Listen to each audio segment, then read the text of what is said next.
ආයිබෝවන් දුවේ පුතේ අට වසරේ ඉගෙන ගන්න ඔයාලගේ තුන්වෙනි වාර විභාගය වෙනුවෙන් මම අද සාකච්ඡා කරන්න බලාපොරොත්තු වෙනවා දකුණු පළාත් අධ්‍යාපන දෙපාර්තමේන්තුව මගින් 2024 අවුරුද්දේ ලබා දුන්නු තුන්වෙනි වාර විභාග ප්‍රශ්න පත්‍රය. ඔයාලා මේකට උත්තර ලියන ගමන් මේ වීඩියෝ එක නරඹුවොත් ඔයාලට මේකෙන් ගොඩක් ප්‍රයෝජනයක් ලබා ගන්න පුළුවන්. අපි යමු පළවෙනි ප්‍රශ්නයට. සමචතුරස්‍ර ඇඳි මෙම රටාවේ පස්වන රූපයට කුඩා සමචතුරස්‍ර කීයක් ඇඳිය යුතුද? ඔයගලන්ට පේනවා මෙතන රටාවක් ඇඳලා තියෙන්නේ. මේ රටාවේ ඊළඟ පද දෙක මොකක්ද කියලා අපි හිතුවා අපිට පස්වෙනි රටාවට ඕන කරන සමචතුරස්‍ර සංඛ්‍යාව කීයද කියන එක හොයාගන්න පුළුවන්. දැන් ඔයගලන්ට පේනවා තුන්වෙනි රූපේ තියෙන්නේ අවසාන පේලියේ සමචතුරස්‍ර 3ක්. එහෙනම් ඊළඟ එකට එන්න ඕනේ කියන හතරවෙනි රූපයේ අවසාන පේලියට සමචතුරස්‍ර 4ක්. ඒතර පස්වෙනි රූපය මෙන්න මේ විදිහට සමචතුරස්‍ර 5ක් වෙන විදිහට අඳින්න ඕනේ. එතකොට මේ පස්වෙනි රූපය අපි සම්පූර්ණ කරන්න අපිට අවශ්‍ය වෙනවා සමචතුරස්‍ර 15ක්.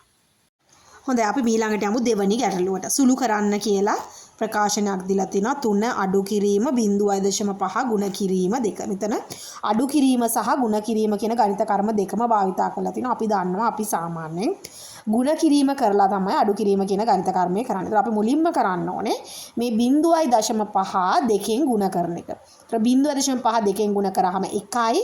එහෙනම් 3 අඩු කිරීම 1 කියලා එන්නේ. ඒත් 3 අඩු කිරීම 1 අපිට උත්තරේ එනවා 2යි කියලා. මම හිතනවා ඔයගලන්ට පැහැදිලි වුණා. අපි යමු තුන්වෙනි ගැටලුවට. මෙම බීජීය ප්‍රකාශනය සාධක දෙකක ගුණිතයක් ලෙස ලියන්න කියලා කියනවා.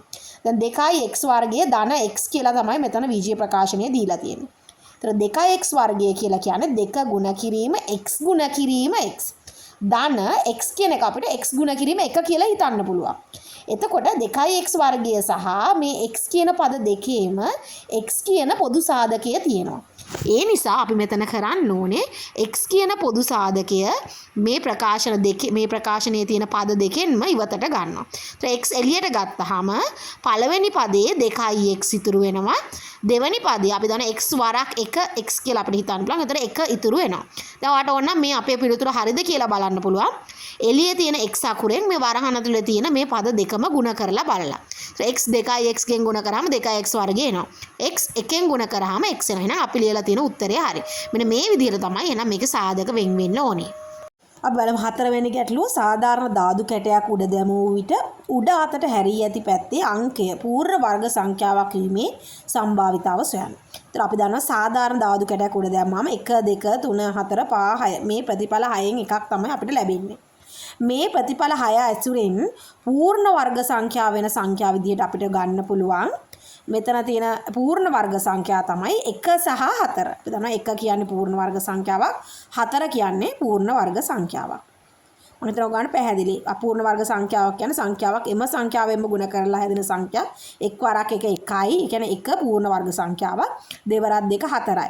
ඒතර 4 කියන්නේ පූර්ණ වර්ග සංඛ්‍යාවක්. එතකොට මේ ප්‍රතිඵල 6 ඇතුලේ පූර්ණ වර්ග සංඛ්‍යා දෙකක් තියෙනවා. ඒතර අපිට මේ පරීක්ෂණය කරාම ලැබෙන්න පුළුවන් ප්‍රතිඵල 6ක් තියෙනවා.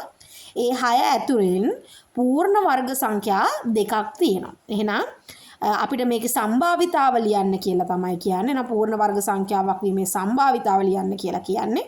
එහෙනම් අපිට ලියන්න පුළුවන් ලැබිය හැකි සියලු ප්‍රතිඵල ගාන 6යි. ඒ අතරින් අපිට පූර්ණ වර්ග සංඛ්‍යාවක් ලැබෙන්න පුළුවන් අවස්ථා දෙකයි. එහෙනම් අපිට සම්භාවිතාව ලියන්න පුළුවන් මෙතන 6න් 2යි කියලා භාගයක් විදියට 6න් 2යි. ඒතර සම්භාවිතාව මේ 6න් 2 අපිට තවදුරටත් සුළු කරලා මේක සරල කරලා ලියන්න පුළුවන්. 2 2කින් බෙදුවාම 1යි, 6 2කින් බෙදුවාම 3යි. එහෙනම් මේක සම්භාවිතාව අවසාන වශයෙන් 3න් 1යි කියලා අපිට ලියන්න පුළුවන්. අපි යමු 5 වෙනි ගැටලුවට. මේක කියනවා දී ඇති රූපය අනුව O සිට බලන විට x පිහිටි දිශාව ලියන්න.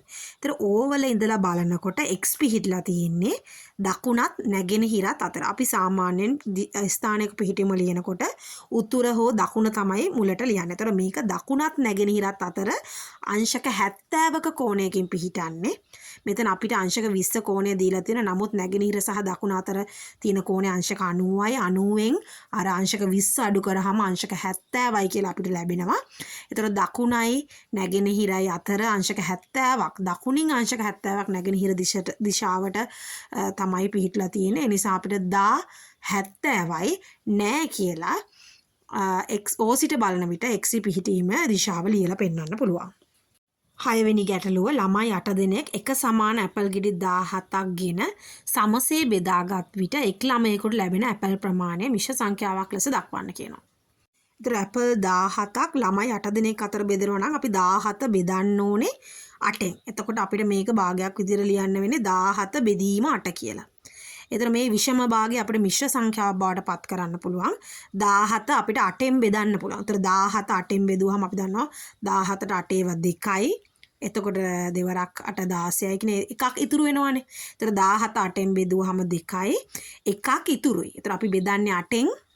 එහෙනම් අපි 2යි අපිට ඉතුරු ගාන 1 කියන එක ලවයට ලියනවා. අපි බෙදුවේ 8ෙන් නිසා හරයට අපි ලියන්න ඕනේ 8යි කියලා. එතකොට අපිට මෙතන 8ෙන් 17 කියන එක මිශ්‍ර සංඛ්‍යාවක් කරාම 2යි 8ෙන් 1යි කියලා ලියන්න පුළුවන්. ඉතුරු ගාන තමයි අර එක විදිහට අපි උඩින් ලියන්නේ. මම හිතනවා ඔයගොල්ලෝ හැමෝටම පැහැදිලි. 7 වෙනි ගාන කියනවා පහත හිස්තැන් සුදුසු පරිදි සම්පූර්ණ කරන්න කියලා. ත්‍රිකෝණ ප්‍රිස්මයක ත්‍රිකෝණාකාර මුහුණත්. ත්‍රිකෝණ ප්‍රිස්මේ ත්‍රිකෝණාකාර මුහුණත් කීයක් තියෙනවද? ත්‍රිකෝණාකාර මුහුණත් 2යි. ඍජුකෝණාශ්‍රාකාර මුහුණත් තියෙනවා 3ක්. එහෙනම් මේ හිස්තැන් වලට එන්න ඕන ත්‍රිකෝණ ප්‍රිස්මේ ත්‍රිකෝණාකාර මුහුණත් 2ක්ද? අනිත් මුහුණත් වර්ගය තමයි ඊළඟ හිස්තැනට එන්න ඕන. ඍජුකෝණාශ්‍රාකාර මුහුණත් 3ක්ද ඇත. ඊළඟට අපි යමු 8 වෙනි ගැටලුවට. ඍජුකෝණාශ්‍රයක ඇති සමමිතික අක්ෂ ගණනට සමාන සමමිති අක්ෂ ගණනක් ඇති චතුරස්‍ර වර්ගය කුමක්ද? අපි දන්නවා ඍජුකෝණාශ්‍රයේ සමමිති අක්ෂ දෙකක් තියෙනවා. එහෙනම් රොම්බසයට තමයි ඊළඟට සමමිති අක්ෂ දෙකක් තියෙන්නේ. එහෙනම් සමමිති අක්ෂ දෙකක් තියෙන අනිත් චතුරස්‍රය තමයි රොම්බසය. අපි යමු 9 වෙනි ගැටලුවට. 9 වෙනි ගැටලුවේ අපිට දීලා තියෙන්නේ අගය සොයන්න කියලා ඍණ 2 තුන්වෙනි බලය ධන ඍණ 1 දෙවනි බලය. ඍණ 2 තුන්වෙනි බලය කියන්නේ ඍණ 2 ගුණ කිරීම ඍණ 2 ගුණ කිරීම ඍණ 2. දෙවරක් 2 4යි 4 වරක් 2 8යි. ඒතර මේක ධන 8ද ඍණ 8ද? ඍණ 8. අපි දන්නවා දර්ශකය ඔත්තේ සංඛ්‍යාවක් නම් ඍණ සංඛ්‍යාවක දර්ශකයේ ඔත්තේ සංඛ්‍යාවක් නම් අනිවාර්යෙන් අගය ඍණ අගයක්. එතකොට ඍණ 2 තුන්වෙනි බලය කියලා කියන්නේ ඍණ 8යි. එතකොට ඍණ 1 දෙවනි බලය. ඒතර ඍණ 1 දෙවනි බලය කියන්නේ ඍණ 1 වරක් ඍණ 1. අපි දන්නවා අනිවාර්යයෙන්ම ධන 1යි එන්නේ. ඒතර ඍණ 8යි ධන 1යි කියලා කියන්නේ ඍණ 7 තමයි අපිට පිළිතුර විදිහට ලැබෙන්නේ. ඊළඟට අහනවා පූර්ණ වර්ගයක් වන සංඛ්‍යාවක එක ස්ථානයේ ඉලක්කමක් විය නොහැකි මින් කුමක්ද? අපිට මේ ඉලක්කම් දීලා තියෙන උත්තර හතර සංසන්දනය කරලා බලලා මොකක්ද එක ස්ථානයේ පූර්ණ වර්ග සංඛ්‍යාව එක ස්ථානයේ තිබිය නොහැකි සංඛ්‍යාව කියන එක හොයාගන්න පුළුවන්. දැන් බලන්නකො 1 කියන සංඛ්‍යාව අපි දන්නවා එක් වරක් 1 1යි. ඒතර 1 කියන්නේ අනිවාර්යයෙන්ම පූර්ණ වර්ග සංඛ්‍යාවක්. ඒතර 1 කියන උත්තරේ මෙතන අතර ගැලපෙන්නේ නැහැ. අපි දන්නවා 5 වරක් 5 25යිනේ. ඒතර 25 කියලා කියන්නේ පූර්ණ වර්ග සංඛ්‍යාවක්. ඒතර 25 අග ඉලක්කම 5යිනේ. එහෙනම් 25 කියන පූර්ණ වර්ග සංඛ්‍යාවේ අගට 5 යදෙනවා. එහෙනම් පූර්ණ වර්ග සංඛ්‍යාවක අගට 5 යදෙන්න පුළුවන්. එහෙනම් මේකේ උත්තරේ විදිහට 5 ගැලපෙන්නේත් නැහැ. ඊළඟ 9 ගත්තොත් අපි දන්නවා 3 වරක් 3 9යි. 9 කියන්නේ පූර්ණ වර්ග සංඛ්‍යාවක්. එහෙනම් එයාගේ එක ස්ථානයේ 9 තියෙනවා. එහෙනම් 9 කියන උත්තරේ ගන්නත් බෑ. ඒතර හරි උත්තරේ වෙන්නේ මෙතන 8 කියන සංඛ්‍යාව. පූර්ණ වර්ග සංඛ්‍යාවක එක ස්ථානයට 8 කියන සංඛ්‍යාව තියෙන්න විදිහක් නැහැ. එහෙනම් මේකේ පිළිතුර වෙන්න ඕන 3 වෙනි උත්තරේ 8. ඊට අපි යමු 11 වෙනි ගැටලුවට. වර්ගඵලයේ වර්ග සෙන්ටිමීටර් 36ක් වන සමචතුරස්‍රයක පරිමිතිය සොයන්න. අපි දැන් දන්නවා සමචතුරස්‍රයක් කිය දිග පළල එක සමානයි. එතකොට දිගට තියෙන අගයම තමයි පළලටත් තියෙන්නේ. ඒතර දිග විදියට සෙන්ටිමීටර් 6 තිබුණා 6 වරක් 6 36යි. ඒතර වර්ගඵලයේ විදියට සමචතුරස්‍රයක වර්ග සෙන්ටිමීටර් 36ක් තියෙන්න පුළුවන්. එහි පැත්තක දිග සෙන්ටිමීටර් 6ක් වුණොත්. ඒතර පරිමිතිය කියලා කියන්නේ සමචතුරස්‍රයකට අපි දන්නවා පැති 4ක් තියෙනවා. ඒතර එක පැත්තක දිග සෙන්ටිමීටර් 6යි නම් පැති 4ෙම දිග තමයි අපි පරිමිතිය විදියට ගන්න. ඒතර 6යි සෙන්ටිමීටර් ගුණ කරන්න ඕනේ 4ෙන්. ඒතර මේ සමචතුරස්‍රයේ පරිමිතිය විදියට අපිට 24යි සෙන්ටිමීටර් කියන පිළිතුර ලැබෙනවා. ඊළඟට අපි යමු 12 වෙනි ගැටලුවට. ඕස්ට්‍රේලියාවේ මෙල්බර්න් නගරයේ ධන 10 කාල කලාපයේද ශ්‍රී ලංකාව ධන 5 මාර කාල කලාපයේද පිහිටා ඇත. ඒ අනුව ශ්‍රී ලංකාවේ වේලාව පෙරවරු 10:30 වන විට මෙල්බර්න් නගරයේ වේලාව සොයන්න. අපි දැන් මේ ගැටලුව පහසුවෙන් හදන්න සංඛ්‍යා රේඛාවක් භාවිතා කරමු. සංඛ්‍යා රේඛාවක ඇසුරෙන් අපි මේක නිරූපණය කරොත් ශ්‍රී ලංකාව පිහිටලා තියෙන්නේ ධන 5 මාර කාල කලාපේ. ඒ කියන්නේ ධන 5ත් ධන 6ත් හරි මැද තමයි ශ්‍රී ලංකාව පිහිටලා තියෙන්නේ. ධන 5 මාර කියන කාල කලාපේ. එතකොට ඕස්ට්‍රේලියාව පිහිටලා තියෙන්නේ ඕස්ට්‍රේලියාවේ මෙල්බන් නගරේ පිහිටලා තියෙන්නේ ධන 10 කාල කලාපේ. එතකොට මේ ධන 5 මාර ලංකාව පිහිටලා තියෙන ධන 5 මාර සහ මෙල්බන් නගරයේ පිහිටලා තියෙන ධන 10 අතර අපි ඇත්තටම මේ සංඛ්‍යා දෙක අතර වෙනස බැලුවොත් 5 මාරේ ඉඳලා 10ට 4 මාරක වෙනසක් තියෙනවා. 4යි භාගයක් කියන 4යි මාරක්. ඒතර අපි දන්නවා කාල කලාප දෙකක් අතර වෙනස පැයක්. ඒතර මේ ධන 5 මාරයි ධන 10යි අතර කාල කලාප අතර වෙනස පැය 4 මාරක්. පැය 4 මාරක් වෙනවා. එතකොට ලංකාවේ වෙලාව 10:30යි නම් මෙල්බන් නගරයේ වෙලාව හොයන්න අපි 10:30ට පැය 4 මාරක් එකතු කරන්න ඕනේ. මොකද මෙල්බන් නගරයේ වෙලාව පැය 4 මාරකින් වැඩි නිසා. එතකොට අපි 10:30ට 4:30 එකතු කරනකොට 30:30 එකතු කරාම 60යි. 60 කියන්නේ මිනිත්තු 60ක් නේ. ඒ නිසා අපි බිඳුවයි කියලා දාලා මේ මිනිත්තු 60 පැයක් විදියට එහා පැත්තට ගමු. එතකොට එහා පැත්තට පැයක් ආවම 10යි 1යි 4යි එකතු කරාම 15යි කියලා එනවා. මේ 15 කියනවා මම මේ පැය 24 ඔරලෝසු වෙලාව ඇසුරින් ගත්තොත් 15යි.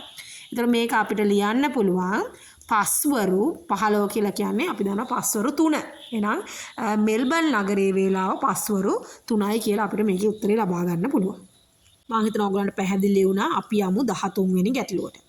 x යගේ සොයන්න කියලා දීලා තියෙනවා. අපි දන්නවා මෙතන ත්‍රිකෝණයක අභ්‍යන්තර කෝණ තුනක එකතුව අංශක 180යි.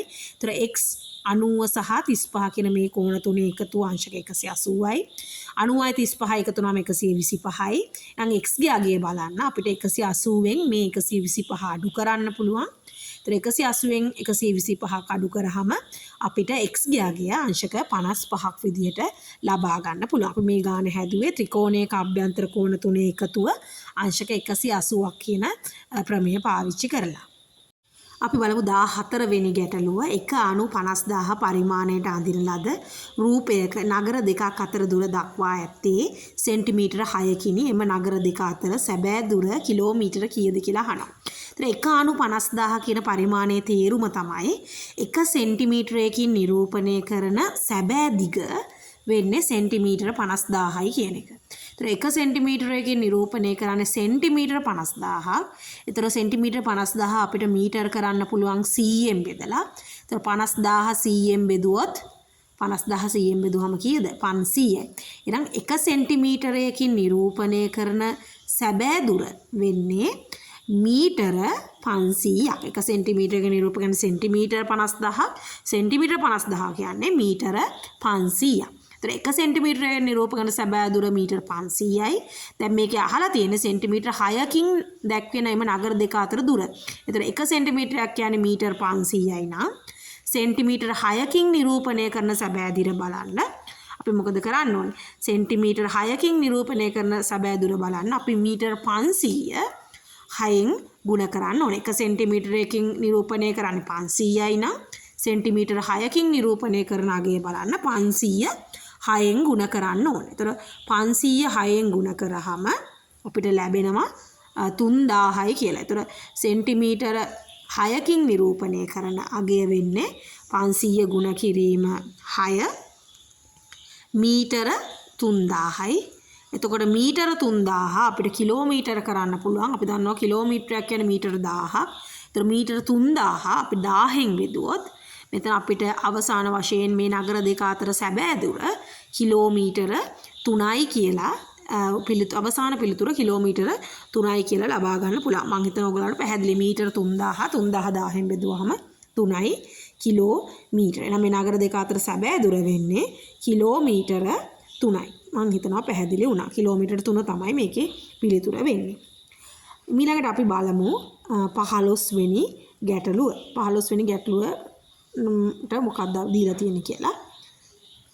15 වෙනි ගැටලුවේ විසඳන්න කියලා සමීකරණයක් දීලා තියෙනවා. මේක අපිට කැමති ක්‍රම දෙකකට කරන්න පුළුවන්. මම මේකේ සමීකරණේ වරහන් ඉවත් කරලා තමයි විසඳන්නේ. ඒතර 5 ගුණ කරන්න පුළුවන් වරහන් ඇතුලේ තියෙන එකෙන්. ඒතර 5යි 5 ගුණ කරොත් වරහන් ඇතුලේ තියෙන 2x ගෙන් 10x. ඒතර 5 අඩු කිරීම 10x සමානයි 25යි කියලා අපිට සමීකරණ ලැබෙනවා. මේ 5 ඉවත් කරන්න අපිට පුළුවන් දෙපැත්තටම ඍණ 5ක් යොදන්න. ඒතර ධන 5 නැති කරන්න මේ සමීකරණ දෙපාසටම ඍණ 5ක් යදුවා. ඒතර 5ට 5 අයින් වෙලා යනවා.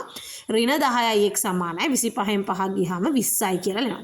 ඒතර ඍණ 10ix කියලා කියන්නේ 20යි නම් x ගේ අගය හොයන්න අපිට පුළුවන් මේ සමීකරණයේ දෙපාසම ඍණ 10න් බෙදන්න. සමීකරණ දෙපැත්තම ඍණ 10න් බෙදන්න.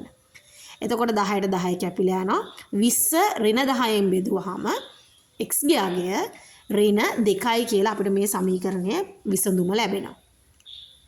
16 වෙනි ගැටලුව ළමයි 20 දෙනෙකුගේ මධ්‍යහ්න ස්කන්ධය කිලෝග්‍රෑම් 54කි. ඔවුන්ගේ මුළු ස්කන්ධය මෙට්‍රික් ටන් කීයද? ඒතර ළමයි 20කගේ ස්කන්ධය එකතු කරලා ඒක 20ෙන් බෙදුවාම එන අගය තමයි 54යි. එහෙනම් ළමයිගේ මුළු ස්කන්ධය බලන්න නම් මේ 54 20ෙන් ගුණ කරන්න ඕනේ.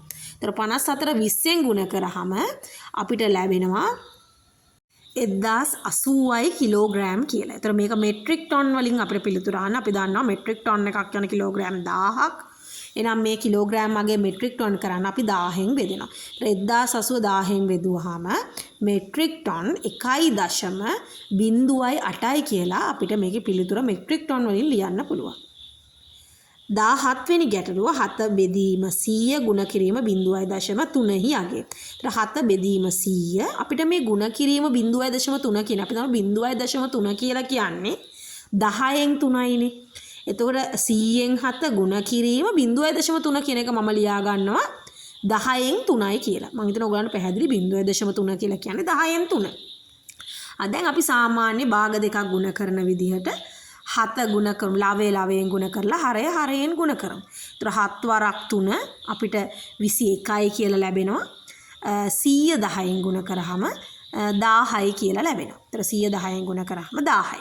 ඒතර 10න් 21යි. දැන් දශම පාඩම මතක් කරගන්න 10න් 21යි කියලා කියන්නේ 0.02.1. එහෙනම් අපිට මේකේ අවසාන පිළිතුර ලියන්න පුළුවන් 0.02.1 කියලා. 18 වෙනි ගැටලුව පහත ස්ථානයට සුදුසු අගය සොයන්න. 75 අනුපූරක කෝණයේ විශාලත. අනුපූරක කෝණ කියලා කියන්නේ කෝණ දෙකක එකතු අංශක 90යි නම් අපි කියනවා ඒ කෝණ දෙක අනුපූරක කෝණ දෙකක්. ඒතර 75ත් එක්ක කීයක් එකතු වුණොත්ද 90 ලැබෙන්නේ? අපිට පුළුවන් 90න් 75ක් අඩු කරලා බලන්න. 90න් 75ක් අඩු කරාම 15යි. එහෙනම් අංශක 75 අනුපූරක කෝණය කියලා කියන්නේ අංශක 15. මම හිතනවා ඔයගොල්ලන්ට තේරුණා අනුපූරක කියලා කියන්නේ 90ක් හැදෙන විදිහේ කෝණ දෙකක්. ඒතර 75 අනුපූරකය වෙන්නේ අංශක 15.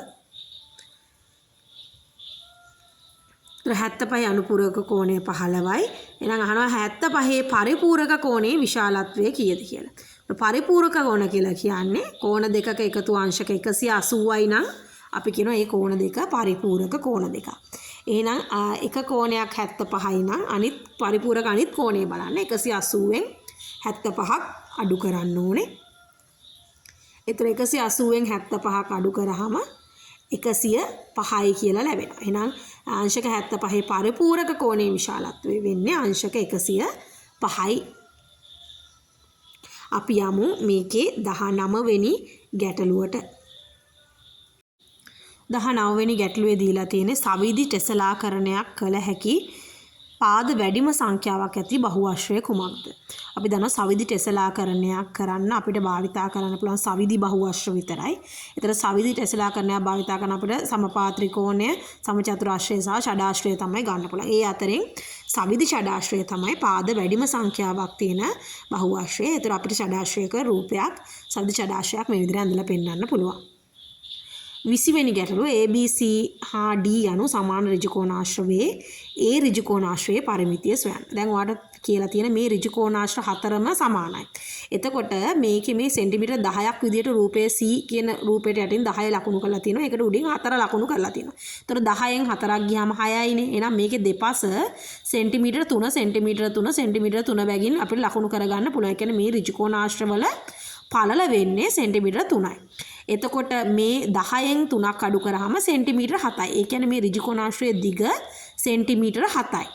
එතකොට ඒකේ පරිමිතිය වෙන්නේ 7 එකතු කිරීම 7 එකතු කිරීම 3 එකතු කිරීම 3. එහෙනම් ඍජු කෝණාශ්‍රයේ පරිමිතිය වෙන්නේ සෙන්ටිමීටර 20ක්. මම හිතනවා ඔයගොල්ලන්ට පැහැදිලි වුණා. එහෙනම් දුවේ පුතේ මම අද ඔයාලට අරගෙන ආවේ තුන්වෙනි වාර විභාගයට පෙරහුරුවක් වශයෙන් පසුගිය විභාගයක ප්‍රශ්න පත්‍රයක සාකච්ඡාවක්. මේ වගේ තවත් වැදගත් වීඩියෝකින් නැවත හමු වෙමු. ආයුබෝවන්.